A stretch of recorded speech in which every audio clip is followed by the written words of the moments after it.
Oke, bismillahirrahmanirrahim. Assalamualaikum warahmatullahi wabarakatuh. Nama saya Ridho Riditya, NIM 1916030091. Nah, di sini saya akan mempresentasikan tentang Pelindo Care Parfum Laundry ataupun Ridho Parfum. Nah, dengan dosen pengampu itu Bapak Irda Yusra sebagai untuk mata kuliah studi kelayakan bisnis. Nah, oke, pada slide selanjutnya.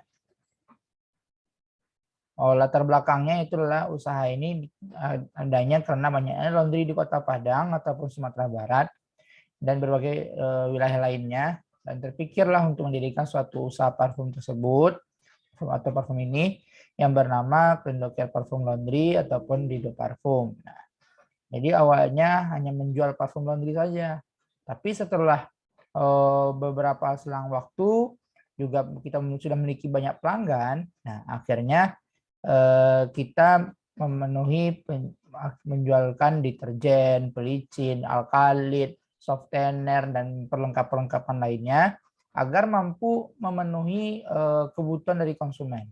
Nah, terutama itu pada personal ataupun laundry.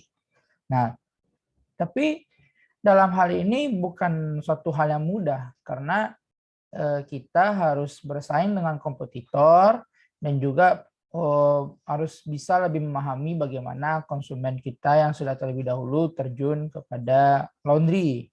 Nah, mungkin sudah mengetahui lebih dahulu parfum bagaimana ataupun hal sebagainya. Nah, tapi kita sendiri ataupun saya sendiri tidak takut dengan hal itu karena kami percaya bahwasanya parfum ini bisa bersaing, bahkan mengalahkan dari kompetitor lainnya, bisa bersaing lah lebih intinya. Nah, agar mungkin kita masuk ke dalam laundry lainnya. Nah, oke, slide selanjutnya. Oke, profil usahanya itu adalah pemiliknya saya sendiri, Ridho Riditya. Nama usahanya Ridho Parfum ataupun Pelindo Care Parfum Laundry. Nah, bidang usahanya itu untuk parfum personal dan laundry. Lokasinya di Jalan Jambu nomor 7, Ladang Tunggul Hitam, Kecamatan Kota Tangah, Padang. Nah, nomor HP-nya bisa dihubungi 0851 5920 8551. Nah, slogannya adalah wanginya sepanjang hari. Oke, tujuan usahanya itu yang pertama kita sudah pasti itulah meraih income. Kenapa? Suatu usaha pasti untuk meraih income. Nah, yang kedua itulah memenuhi segala kebutuhan laundry pada saat ini hingga masa depan. Yang ketiga, melatih diri untuk menjadi seorang entrepreneur muda. Nah, hal ini sangat perlu bagi kita, apalagi kita memiliki apa ya? Nah, kita berkuliah di jurusan manajemen bisnis. Hal ini sangat diperlukan untuk masa depan kita. Nah, seperti itu. Nah, oke, kita masuk pertama aspek yang pertama, yaitu adalah aspek pemasaran dan pasar. Oke. Nah, secara segmentasi itu ada geografis yang pertama, lalu ada demografis, ada psikografis. Nah, yang pertama itu demografis, bahwasanya memasarkan kita tuh memasarkan usaha itu di wilayah Sumatera Barat, itu secara geografis. Nah, yang kedua itu secara demografis, menjual kepada semua kalangan dari umur 17 tahun hingga 50 tahun. Nah, psikografisnya itu untuk menengah ke atas, UMKM, dan pengusaha laundry. Nah, kita lanjut pada selanjutnya itu positioning. Nah, jadi yang pertama itu adalah lebih menekankan pada kualitas produk, pemasaran, pengemasan, yaitu seperti kayak label, nah, agar kita itu lebih menarik oleh konsumen. Nah, dan kita harus mudah konsumen itu mengingat bagaimana label kita. Itulah brand utama yang sangat diperlukan, selain slogan. Nah, oke, selanjutnya itu adalah targeting semua kalangan masyarakat yang ada di Kota Padang ataupun di hampir seluruh wilayah Sumatera Barat, baik itu laundry, remaja, dewasa, orang tua, dan hingga masjid, rumah makan, kantor, hingga ibu rumah tangga. Nah, di masjid itu kita bukan hanya saja nanti konsentrasinya pada laundry ataupun personal, tapi sudah masuk ke masjid, rumah makan, kantor, dan ya ibu rumah tangga itu sudah menjadi sebuah konsentrasi kita juga. Lalu yang kedua, aspek teknik dan teknologi. Oke, yang pertama itu proses operasi.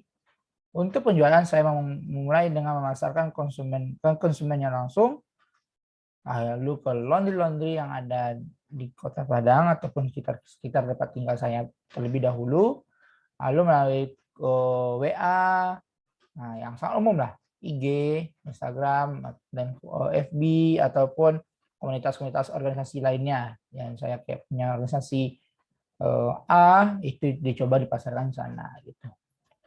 Itu kita sangat perlu untuk menerapkan hal-hal tersebut agar bisa menambah jaringan. Nah, itulah gunanya komunitas-komunitas itu. Nah, lalu yang kedua itulah kebutuhan bahan operasi. Nah, untuk pendanaannya juga kita mulai dengan dana sebesar 500.000 untuk pembelian bahan baku, botol, label, dan akan menjadi sebuah produk. Nah, yang ketiga itulah kegiatan peralatan teknologi. Nah, untuk teknologi yang kita gunakan itu selain ada lem, lalu kita menggunakan segel. Jadi botol itu bukan hanya botol yang bekas, tapi kita menggunakan botol yang baru agar kita juga mempunyai brand yang cukup bagus nanti di luar sana. Lalu juga dengan yang labelnya itu di print warna agar nampak cerah, bagus nampaknya di botol tersebut. Lalu yang ketiga, aspek manajemen dan organisasi. Nah, strukturnya itu yang perlu. Pertama, pimpinannya saya sendiri di Ditya, manajernya itu Raidil Fitri, marketingnya itu Putri Ramadhani, keuangannya Bahri Dahafni, produksinya Rahmat Eki Putra. Nah, akhirnya itu yang keempat, aspek keuangan. Nah, aspek keuangan ini yang sangat mengacu pada suatu pembentukan awalnya perusahaan. Nah, jadi dari segi investasi, ini pada itu ada yang pertama rak susun. Nah, jadi kita itu memenuhi kebutuhan yang itu ada dari unitnya itu berapa unit. Nah, kita harus berhitung dulu pertama berapa unit dalam itu. Jadi kita mempunyai 2 unit. Nah, dan kita harus menentukan juga berapa usia ekonomis yang cocok terhadap rak tersebut.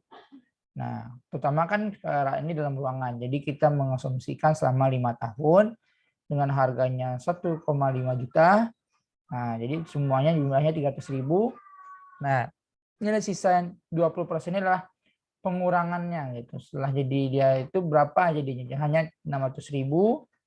Nah, depresiasinya menjadi 240.000. Nah, depresiasi sendiri adalah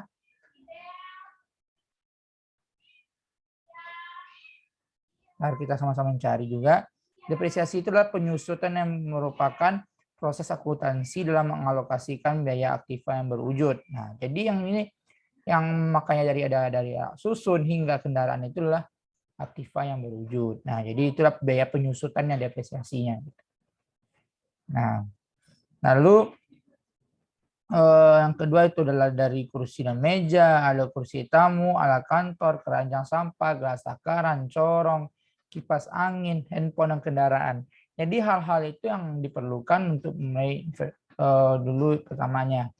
Nah, sebenarnya 500.000 itu hanya bahan baku, kita beli bahan baku secara skala kecil. Nah, itu memulainya. Kita harus mulai dari skala kecil. Ini sudah berskala yang cukup besar dengan ada kendaraan, ada handphone, alat susunnya seperti itu. Nah, lalu dijumlahkan semuanya itu berjumlah yang total itu berjumlah 21.230.000. Nah, berapa depresiasinya? Yaitu berjumlah di bawah tadi itu 1.720.800. Nah, jadi dihitungkan dari rak susun sampai kendaraan itu berapa dihitung jumlahnya. Nah, akhirnya dapatlah hasilnya jadi 1.720.800. Nah, jadi nilai sisa 20% ini ada nanti kita jelaskan lebih dahulu di Excel. Nah, ada itu adalah aktiva yang tak berwujud. Ini adalah seperti kayak pendirian perusahaan, izin usaha, merek dan hak paten. Nah, itulah pendirian usahanya sama 25 juta. Nah, itu amortasinya itu adalah lebih kurang itulah pengurangan nilai aktiva yang tidak berwujud. Nah, jadi pengurangannya. Nah, per tahun itu berapa pengurangannya? Jadi 25 juta dibagi 5. Jadi dapatlah 5 juta per tahun. Nah, karena usia ekonomis kita 5 tahun. Jadi adalah harga dibagi usia ekonomis sama dengan dapatlah maksudnya amortasi tadi per tahun. Dapatlah 5 juta per tahun. Begitu juga dengan izin usaha. Nah, tapi hak dan paten kita tidak itu memiliki selamaannya. Jadi tidak ada hak paten itu tidak ada amortasinya seperti itu. Jadi kita asumsikan dengan 0. Nah, jadi saya terangkan lagi yang data saya maaf sebelumnya. Itu adalah ini nilai sisa 20%. Nah, dikali 3 juta dapat 600.000. Nah, seperti itu. Lalu amortasinya tersebut ini lebih kurang sebentar ya. Tadi kita buka dulu di Excel. Nah, di investasi. Nah, jadi untuk mencari depresiasi ini adalah nah seperti ini. Jadi 3 juta dikali 600.000 ya 3 juta SLN namanya rumusnya itu dikali dalam kurung F4 yang 3 juta lalu 34 lalu masa tahunnya berapa. Nah ini kan kehidupannya sama 10 tahun. Nah sini ini adalah 5 tahun. Kita coba ganti dengan 5 tahun. Nah berapa isinya jadi 480.000. Nah semuanya paham kayak itu. Jadi sebenarnya adalah kita rubah kembali bahwasanya kalau misalkan hanya 5 tahun. Nah, seperti itu. Jadi karena ada live-nya ini. Nih, salvage dan live. Nah, usianya mungkin nih. Jadi kita buatnya 10 tahun dulu. Baikkan 10 tahun lagi. Nah. Oke. Jadi 1.120. Kita ganti bisa jadi kita ubah ke 10 tahun. Nah, seperti itu. Kita masuk lagi kembali ke PowerPoint. Nah, kita balik PowerPoint tadi. Nah, lanjut kita pada gaji karyawan. Nah, gaji karyawan di sini adalah pada tahun 2021 itu sebanyak 40.000. Jadi adalah 10 juta ini adalah jumlah hari kerja dikali upah per hari pada 10 juta. Nah, jadi 42.000. Isinya itu 10.500.000 ya. Karena asumsinya kita naik per tahun itu 5%. Jadi 40.000 itu dikali 5% itu adalah kira-kira kan kalau 10% kan 4.000. Nah, 5% berarti 2.000. Kalilah 42.000 dikali 250. Nah, seperti itu. Nah, kita pindah lagi ke Zoom.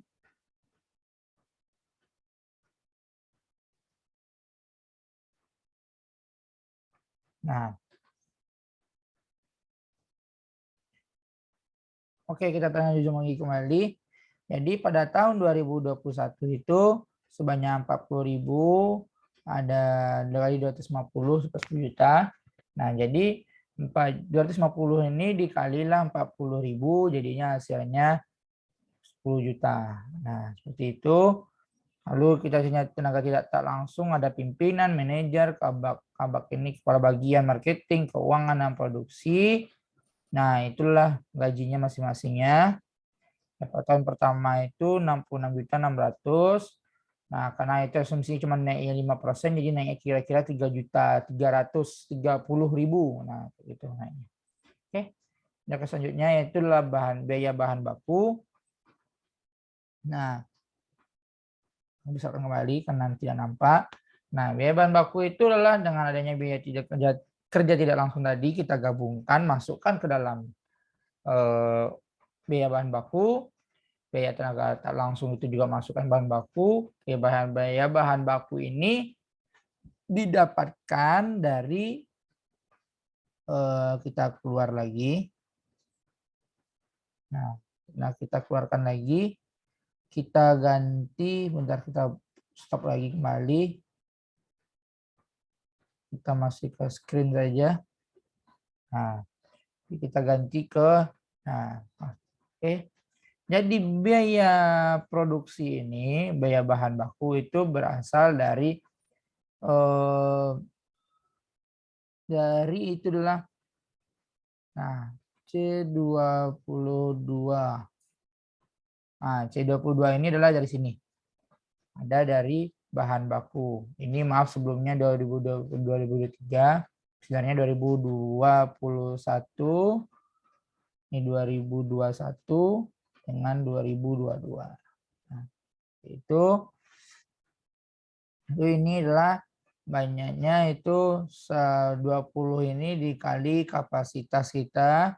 Kapasitas ini kita masuk ke kapasitas. Jadi jumlah seluruh kapasitas tadi itu di H16, kita cari H16-nya ini 528 dikali dengan 20.000 tadi. Jadi dikali 20.000 dapatlah bergeser ya. 20.000 tadi dapatlah hasilnya 10.560. Nah, lalu ke botol kemasan juga sama. Tadi itu dengan harganya botol kemasan Rp800 dikalilah 566 tadi dapatlah 442.400. Begitu juga dengan label.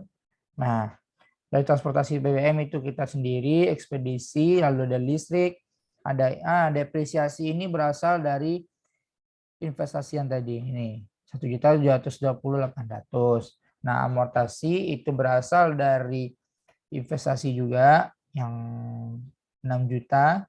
Nah, di sini. Nah, oh ya, untuk total investasinya itu tadi kita oleh investasi karena kelupaan tadi, itulah total investasinya sebesar 23.350.800. Nah, total penyusutan sebesar 7.720.000 itu dengan ditambahnya depresiasi ini ditambah dengan amortasi. Nah, yang investasi ini adalah F14 itu berarti tambah jumlah keseluruhan ditambah dengan depresiasi. Nah, jumlah itulah biaya untuk amortasi. Selanjutnya kita masuk ke dalam HPP ya, HPP. Nah, di sini tadi bahwasanya di HPP itu ada dari persediaan awal, pembelian ini berasal dari biaya produksi.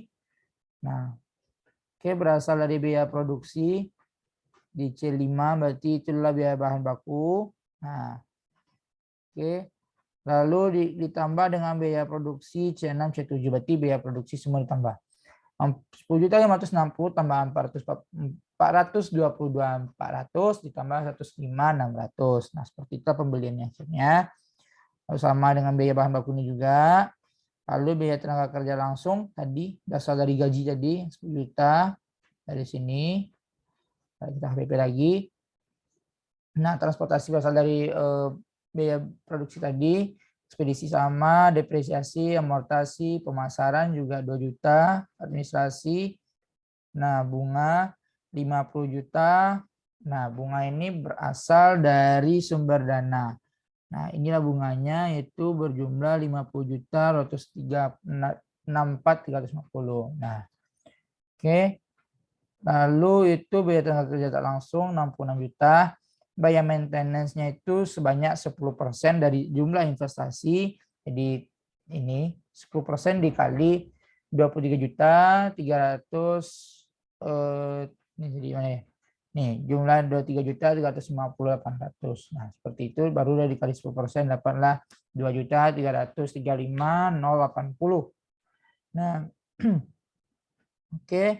lalu selanjutnya itulah biaya dari HPP. Nah, PP ada biaya yang tak terjual, untuk investasi untuk dijual, ada PP juga, ada PPN itu berasal dari Nah, 152.000 dikali 10%. Dapat hasilnya 15.271.823. Oke.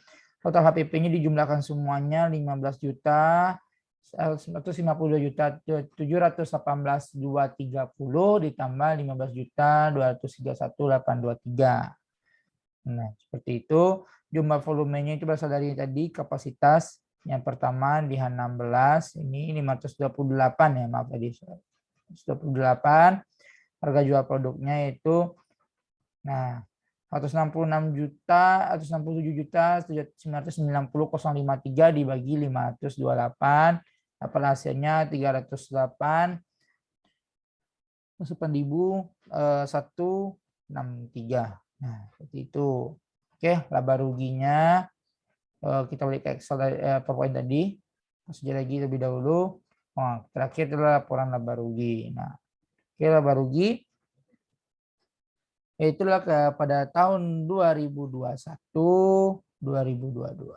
Oke, hasil penjualan tadi dari 528 dikali